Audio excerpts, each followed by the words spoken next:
Hello and welcome back to Watching Brief for the week of the 3rd of February 2025. I'm joined as ever by my co-host, Mr. Andy Brockman. How are things going, Andy? Personally, great, thank you. It's sort of still a bit grey, but it's getting slightly sunnier down here in southeast London, Uh-huh. and yeah, it's fine. It's just the wider world of heritage archaeology and Hmm. academia on both sides of the Atlantic, where well, basically since we last spoke, even more Sierra Hotel India Tango has happened. It's hit the Foxtrot Alpha November. November. I always forget the N. I was going to say, Negroni, if you prefer. yeah, well, we've been hitting the Negroni because it has been hitting the fan.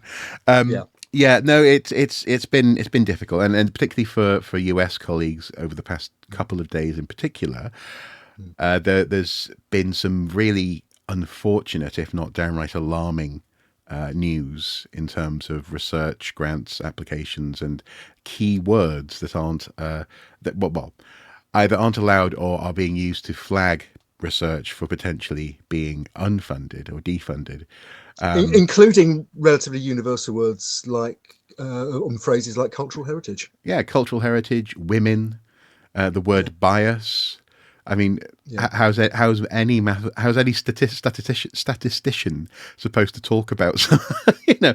Anyway, we'll probably come to that next week as that unfolds a little bit more. We do touch on it a little bit in this episode because our guest today is Flint Dibble.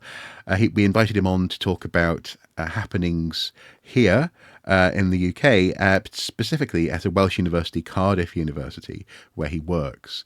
We touched on this last week, along with other universities, and the announcement of cuts to funding, potential loss of jobs, and also restructuring of education output, and also, in that sense, on the ground infrastructure and people and places and offices, this kind of thing.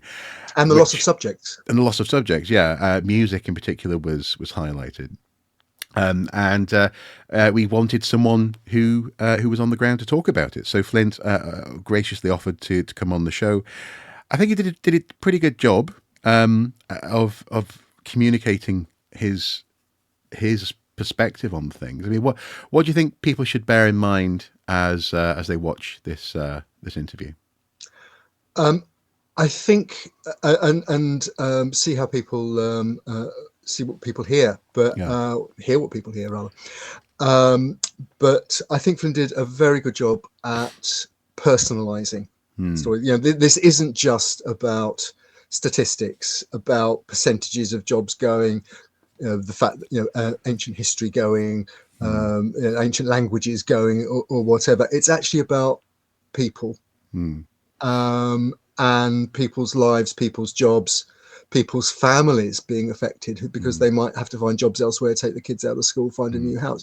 There's so many ramifications to this over and above just a crisis in the humanities, Hmm. a crisis in higher education funding. So I think that's one of the underlying themes of what we talked about over the course of just over half an hour or so. This is the interview we recorded earlier this afternoon. Hello, and welcome to this special Watching Brief interview with Dr. Flint Dibble of Cardiff University. Now, you'll know Flint most recently, perhaps, because of his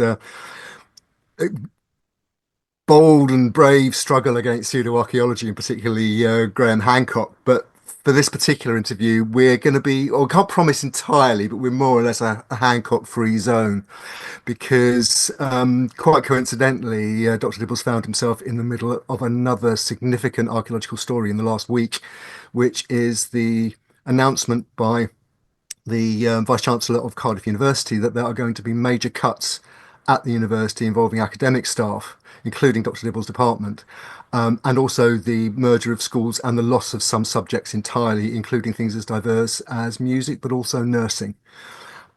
So as a friend of the show, we got in contact with Dr. Dibble, with Flint, and asked him to come on to explain a bit of the background, and that's what we're going to do. So, uh, first question, really, Flint, what has happened, and how did you find out about it?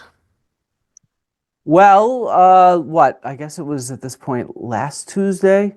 We had a meeting which involved the schools of history, archaeology, and religion, the School of English Communication and Philosophy, the School of Welsh Studies, and the School of Modern Languages. We were all pulled together into an assembly, and some of us were online watching. And in a sense, this meeting was previewed with an email from a member of the executive, the university executive board, saying they wanted to present the findings from the future development of the university, in a sense, and what the plans would be.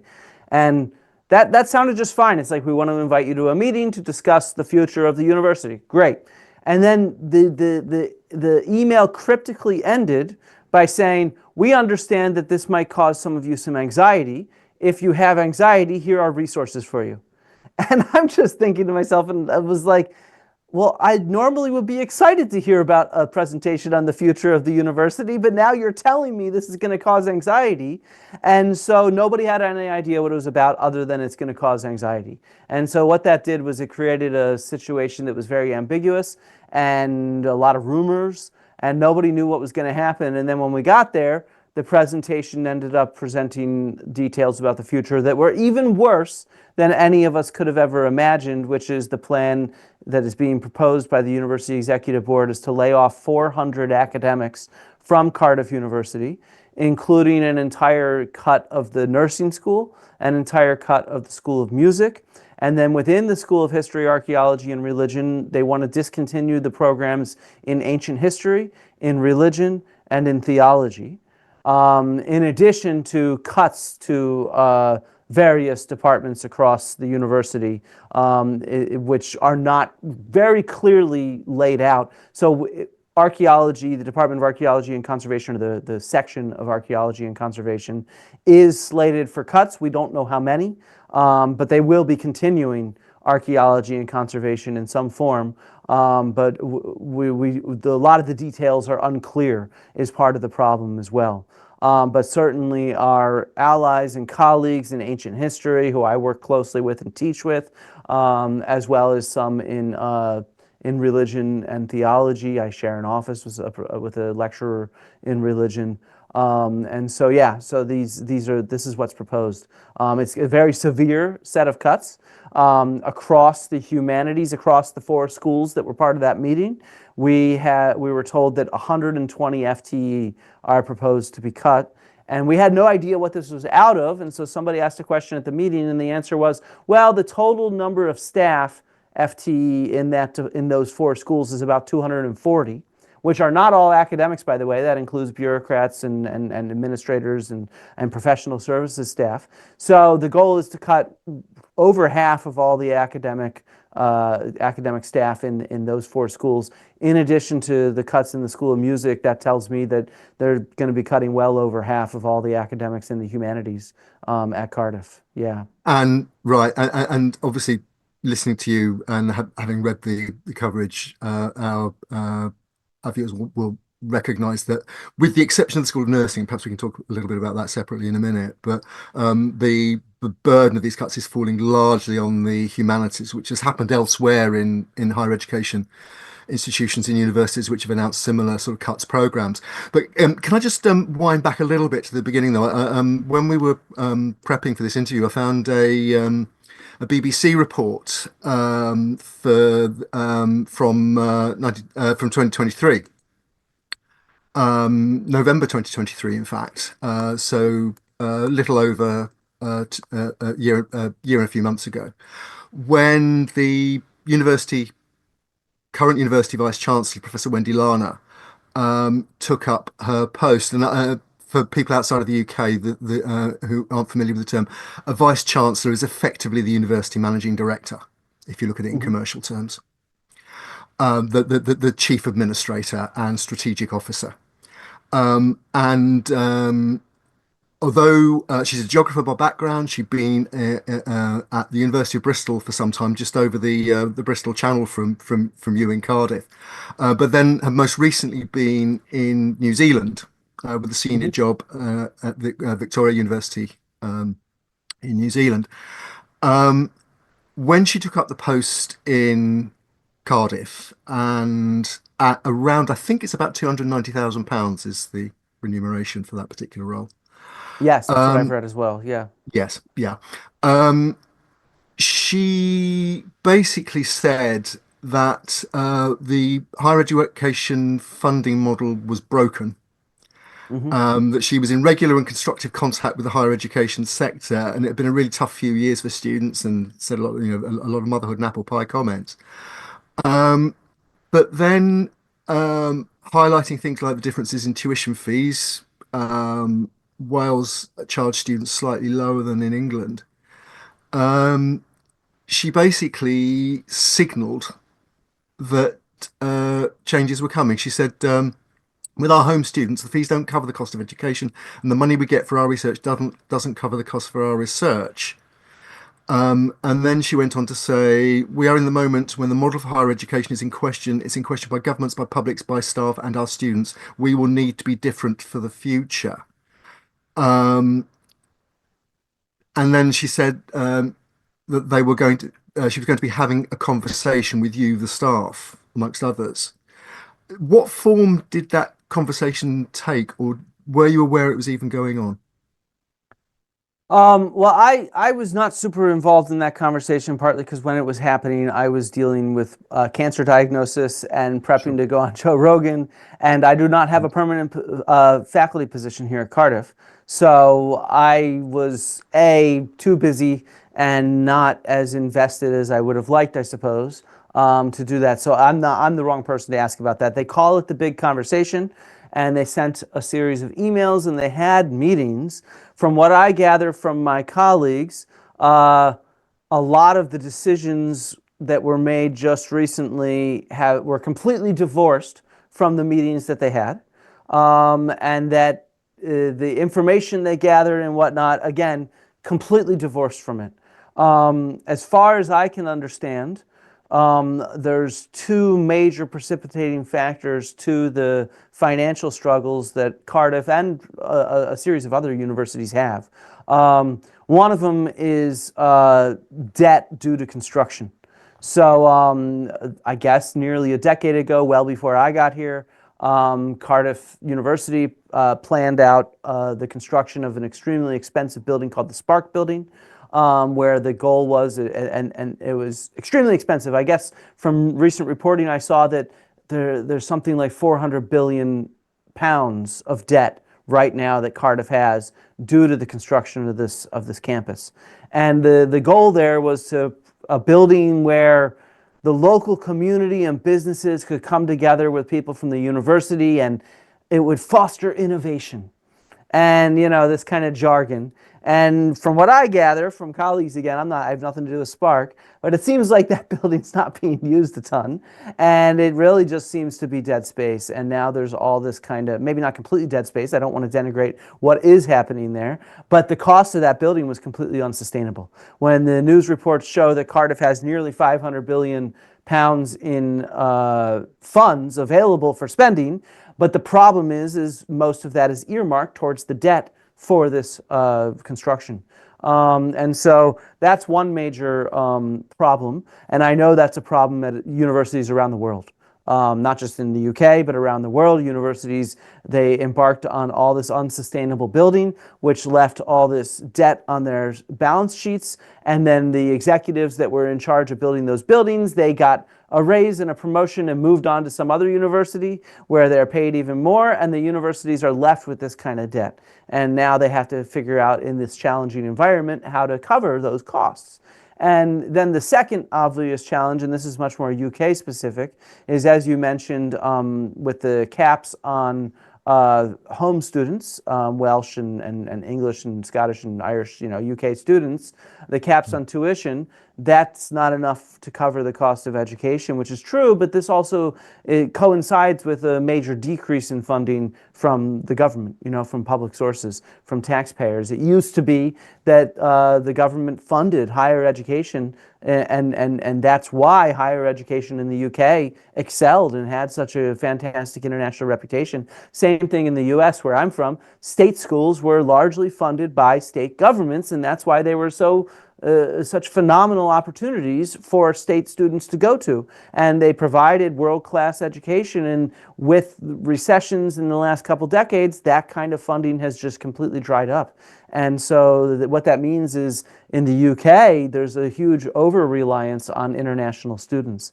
And it certainly looks like the cuts. And again, part of the problem, as I sort of described earlier, the way these cuts are structured, we don't know exactly what it means. We don't have a lot of specifics. We have no idea the total burden that archaeology and conservation will face, for example, which, of course, we've already also faced a series of academics retiring with voluntary severance, or leaving the university with voluntary severance. So that's hit our department.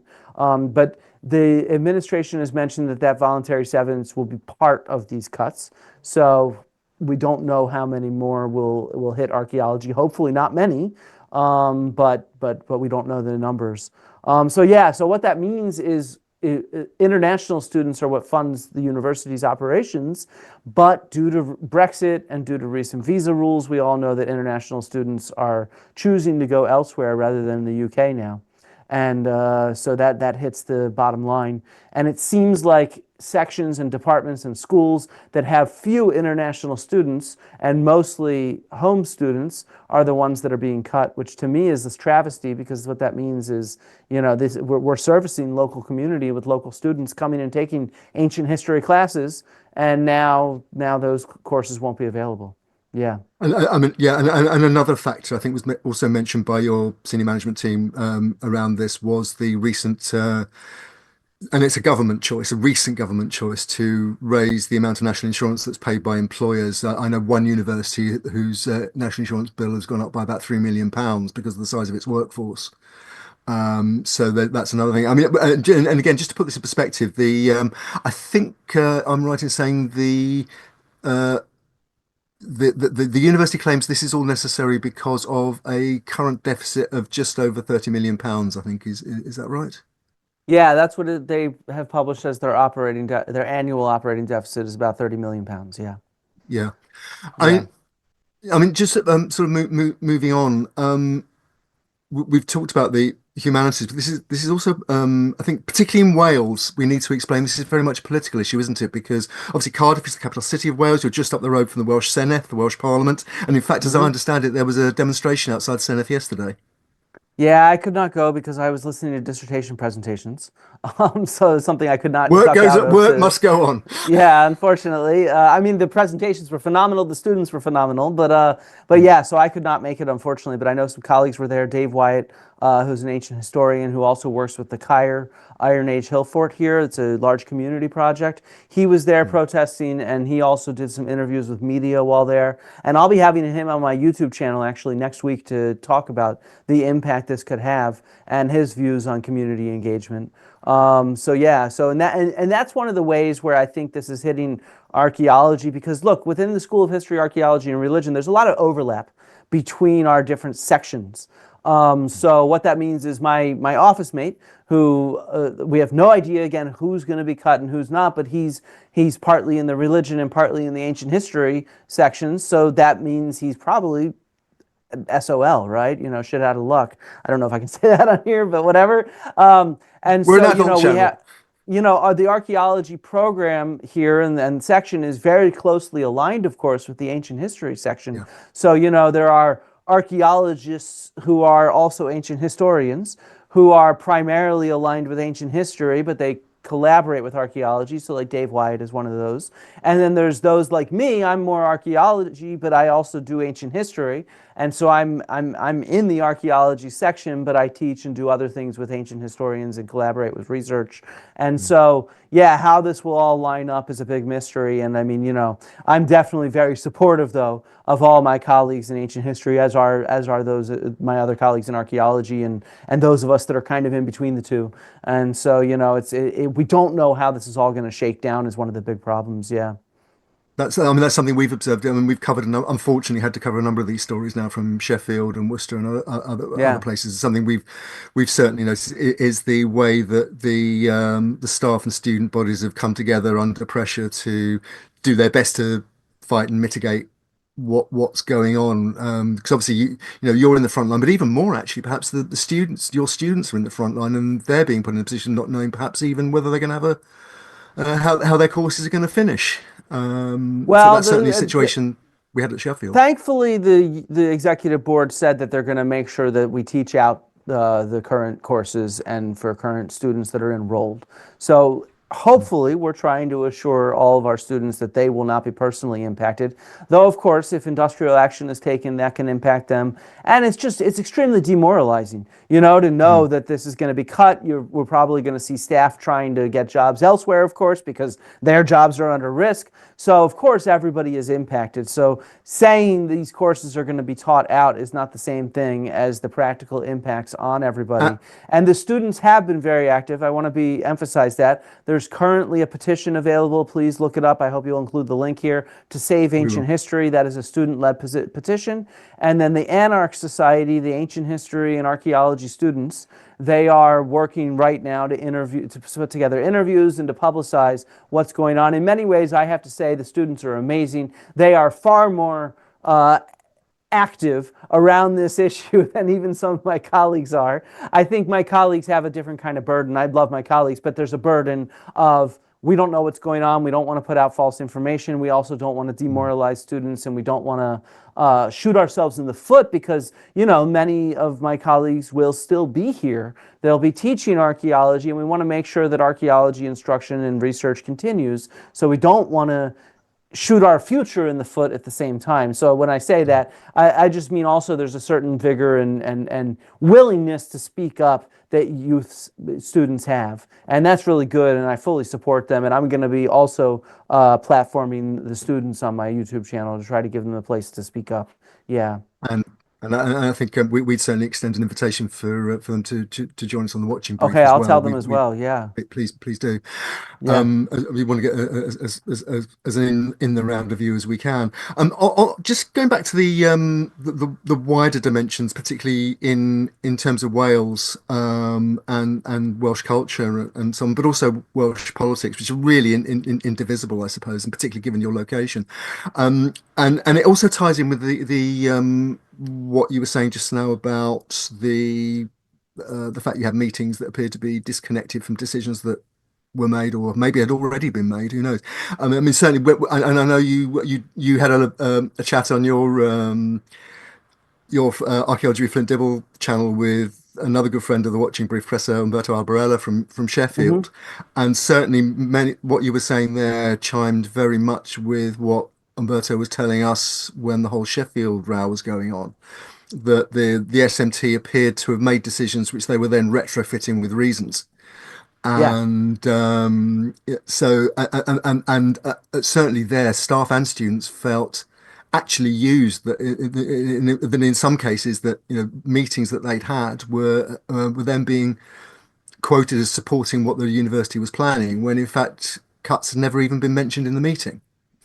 I mean, and I noticed. Can I just say just one specific question as well?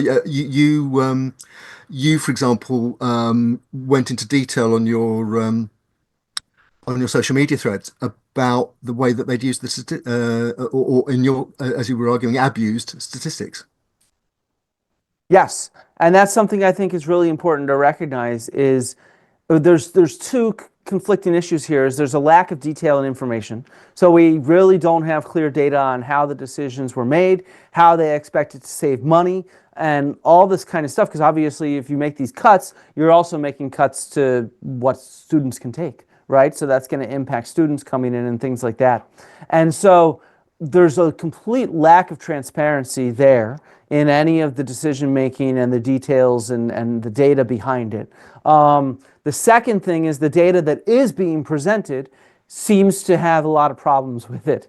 So like the headline statistics that the University Executive Board has been highlighting is this is only 7% of staff, which is a large number, but also, since it's only single digits, to the human brain, you're thinking that doesn't sound like very much, right?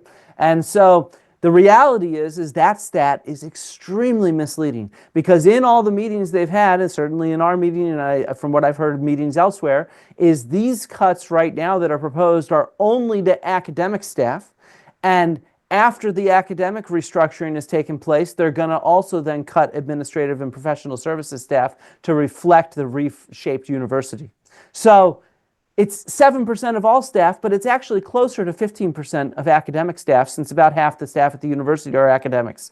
And since they've said they're going to follow up with professional services staff, it sure seems like that what they're envisioning is a cut of about 15% of all staff.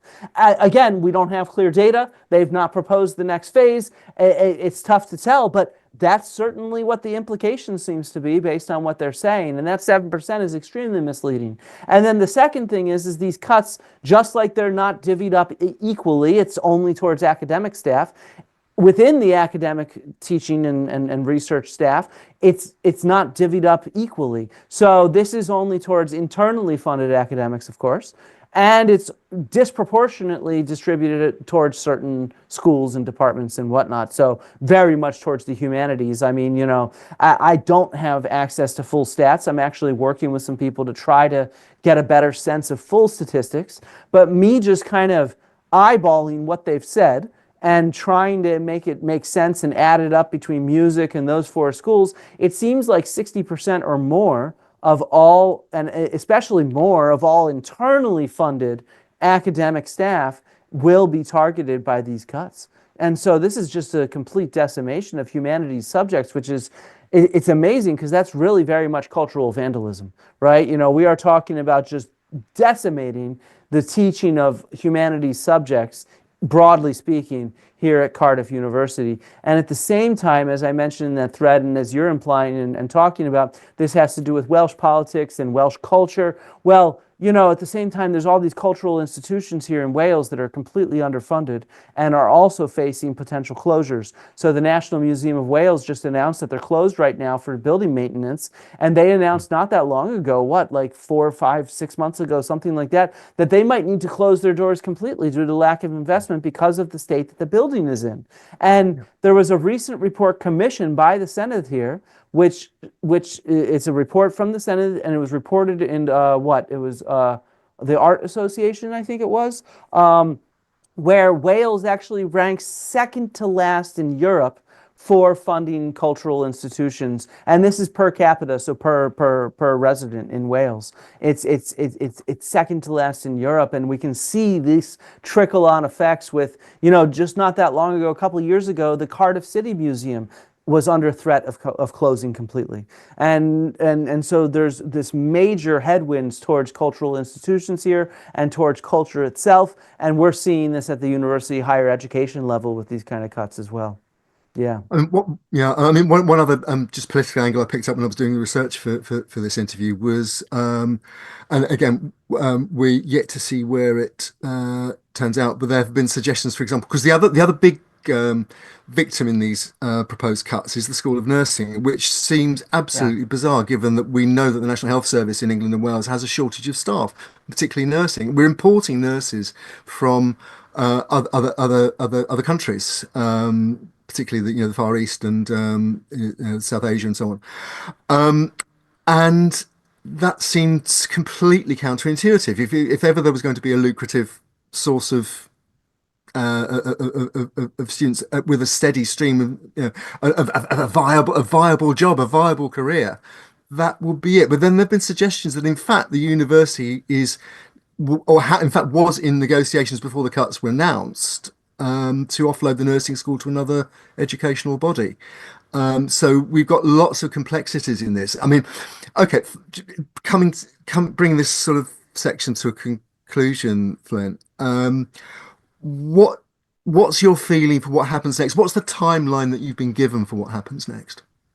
So I guess apparently right now these are proposals, and there's a 90-day consultation from a week ago or so. So sometime in May is when those proposals should be turning into more finalized versions. And then I guess after that, we'll see what the timeline is, right?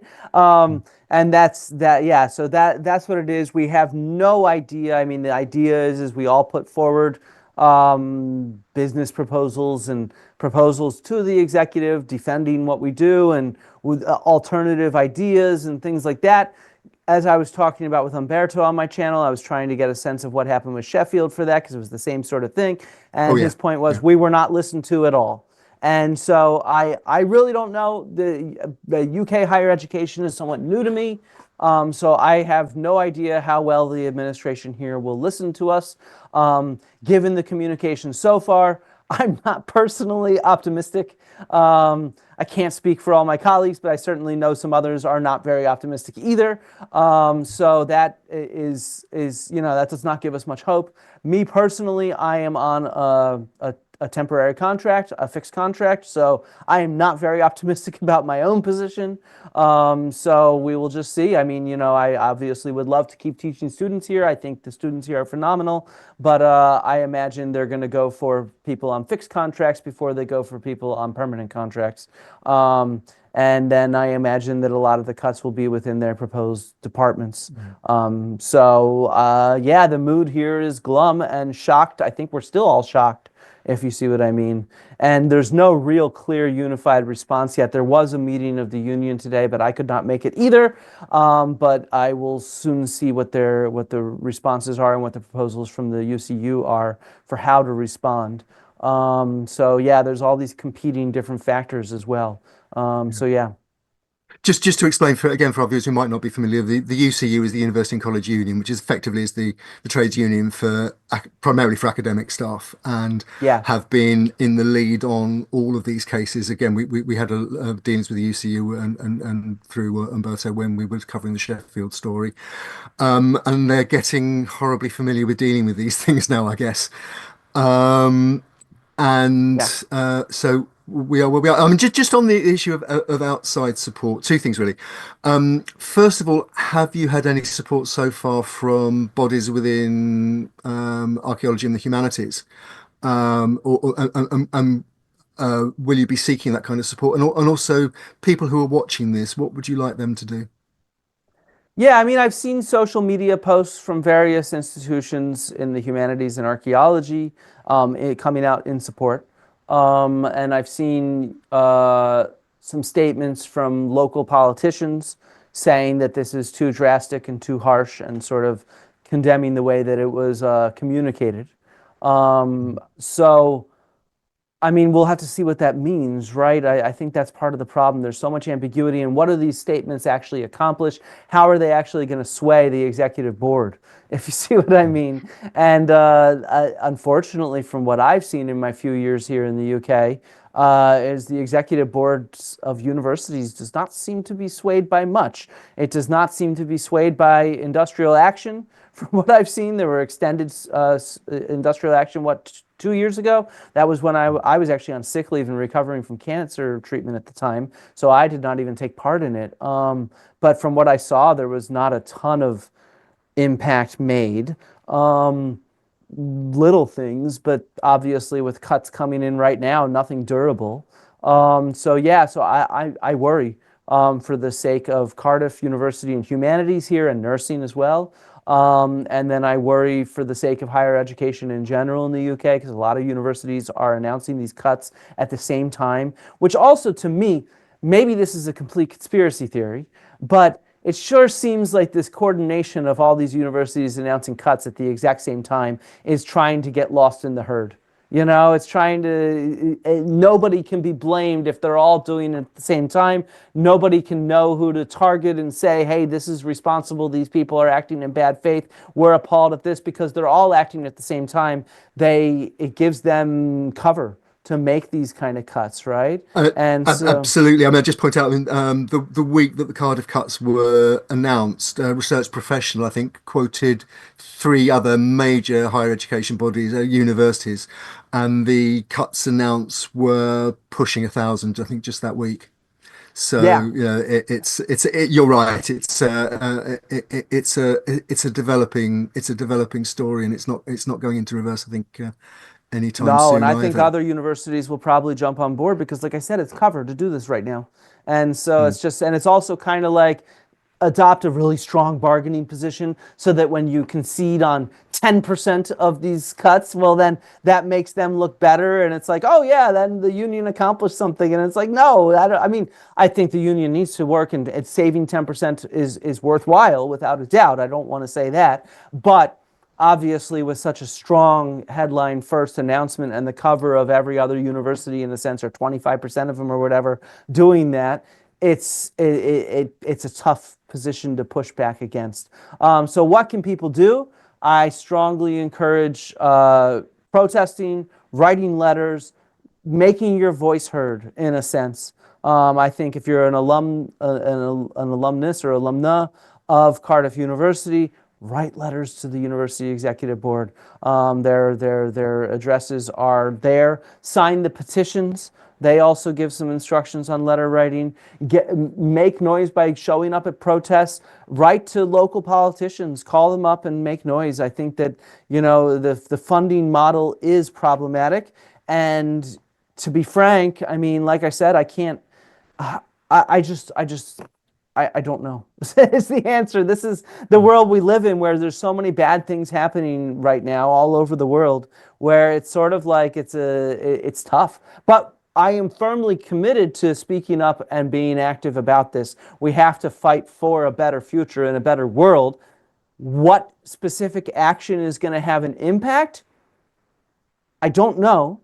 I have to be honest, I don't know, but we have to do our best to speak up. That I do know. And if we all do speak up, the more people that speak up, the more impact that will have, if you see what I mean. And so we can all get down by the state of the world, by the state of higher education, by the state of politics, by the state of all this kind of stuff.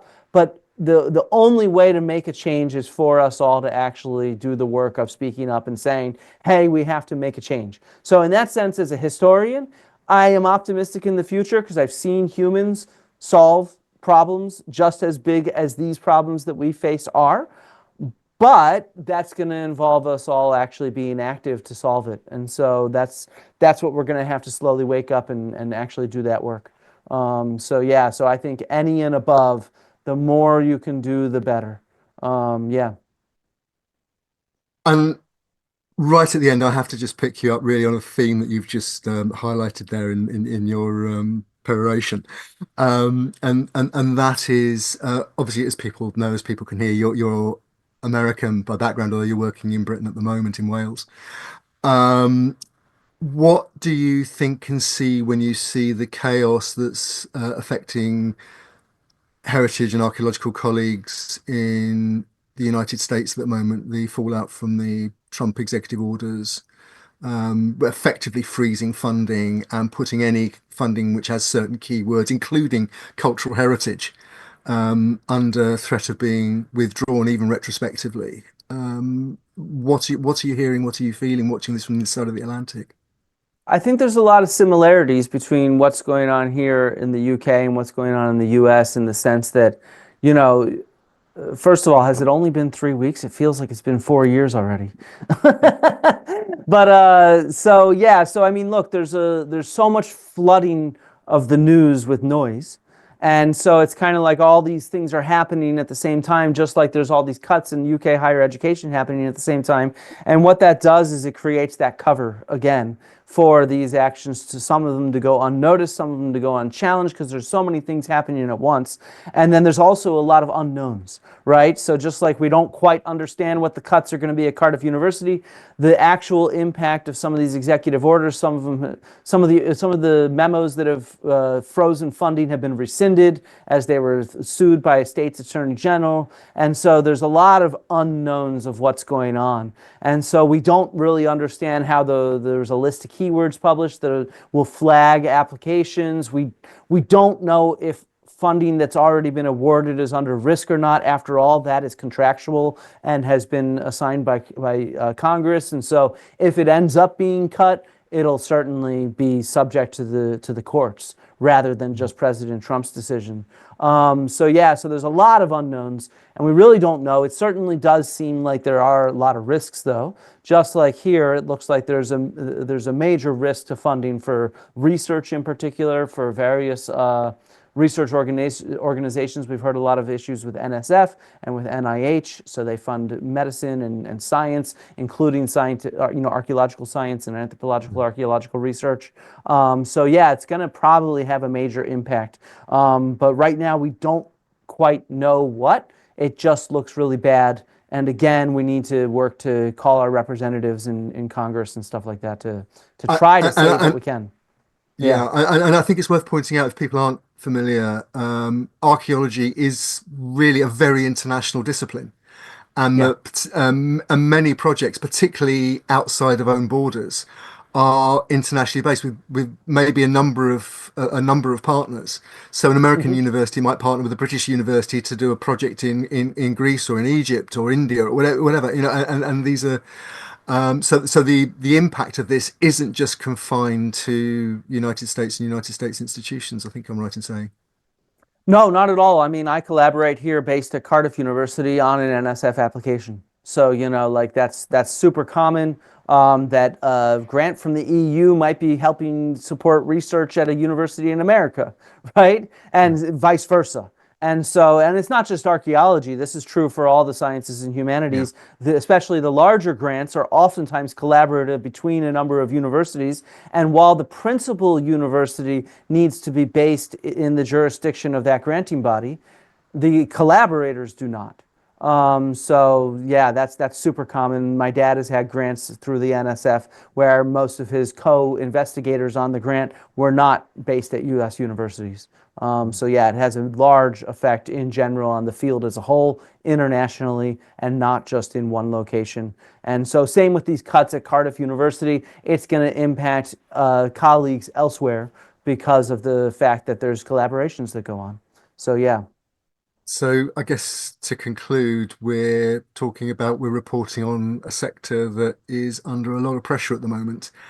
And perhaps, unfortunately, archaeologists, heritage people are going to have to become, perhaps more than ever, publicity people, media people, campaigning people, as well as just getting on with the day job. And that's sometimes difficult enough and tough enough.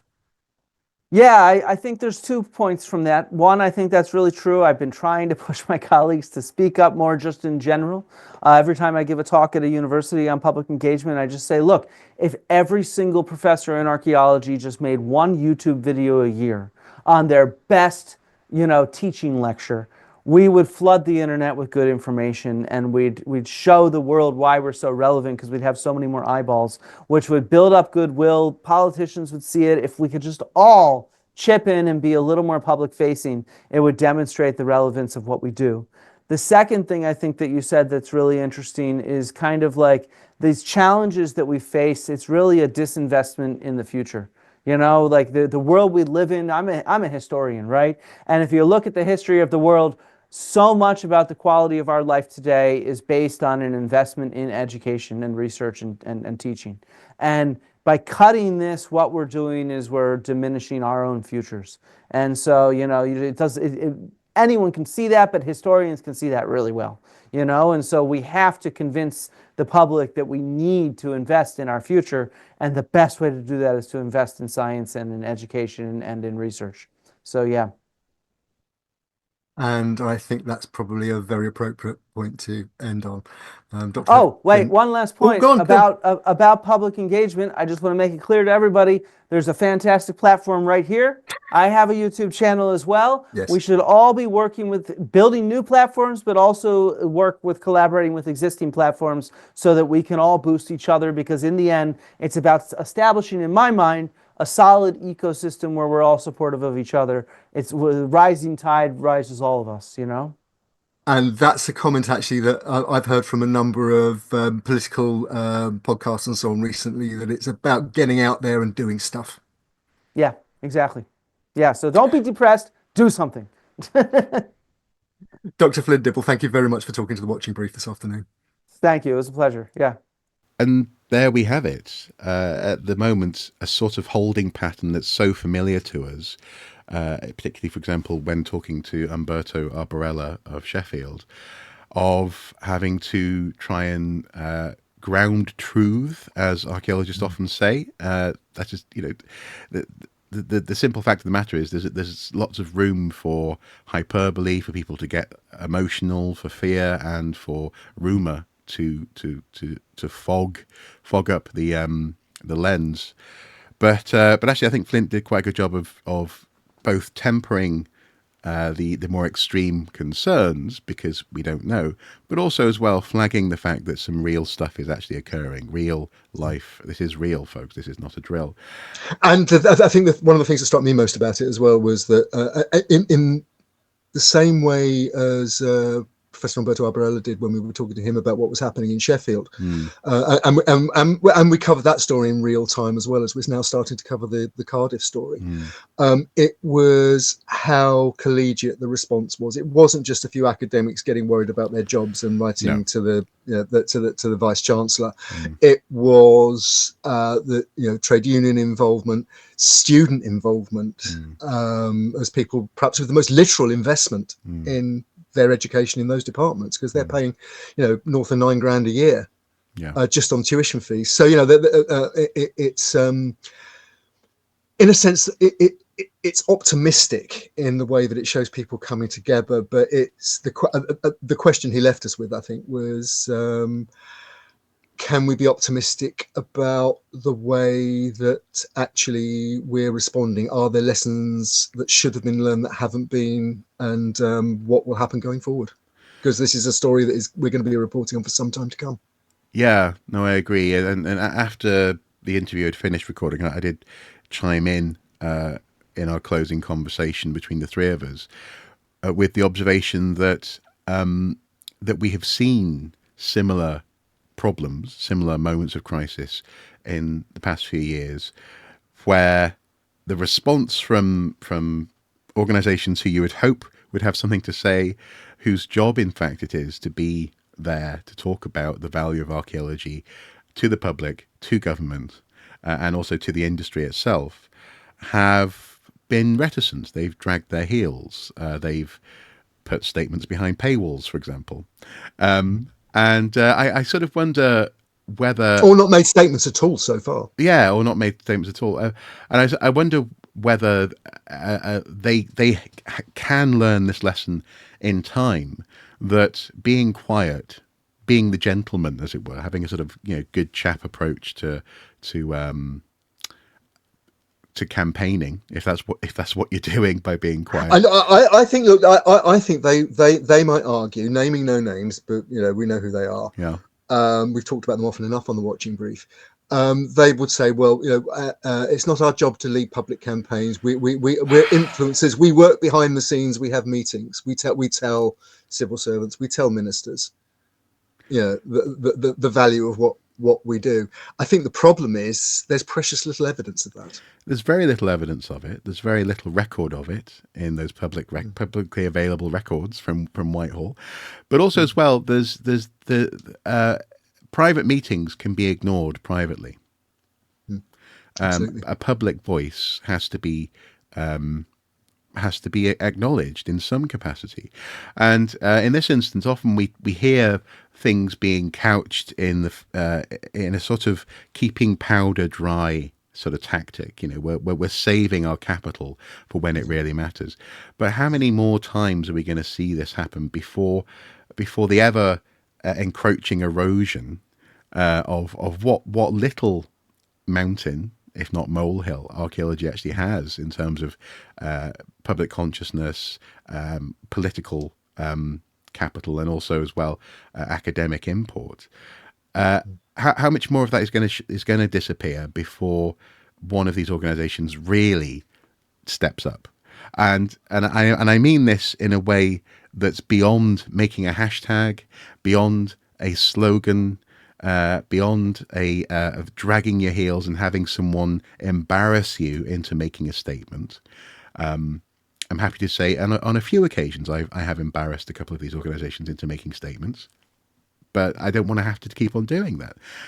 It's not our job to do that. If you set yourself up as an advocacy body, it's your job to advocate. Yes, exactly. And advocacy needs to be proactive, not reactive. And far too often, And indeed, at the moment, it seems the pattern is repeating of, well, let's not get political. Let's just keep an eye on things. Let's see how it goes. And as I was saying to Flint, the problem with that strategy is that the crisis may well abate. So in the case of Sheffield, it feels less urgent to people who aren't at Sheffield. And therefore, you can convince yourself, if you're based in York or London or wherever, that actually things are okay. Yay, we weathered the storm. But actually, you've lost ground. That you're not standing still even by being so conservative, small c conservative, by being so reserved. You're actually losing ground. And I wonder how many more times this is going to happen before something changes. I think we can only watch and see and hope and do our bit to put the stories out there, to put the information out there that people can react to if they choose to. We can't do their jobs for them. All we can do is say, look, guys, this is what's happening. Do you know, I'd love to do their jobs. I'd also love their salary. Oh, come on, we're talking about archaeology. We're talking about... But that's my point. They're actually being paid.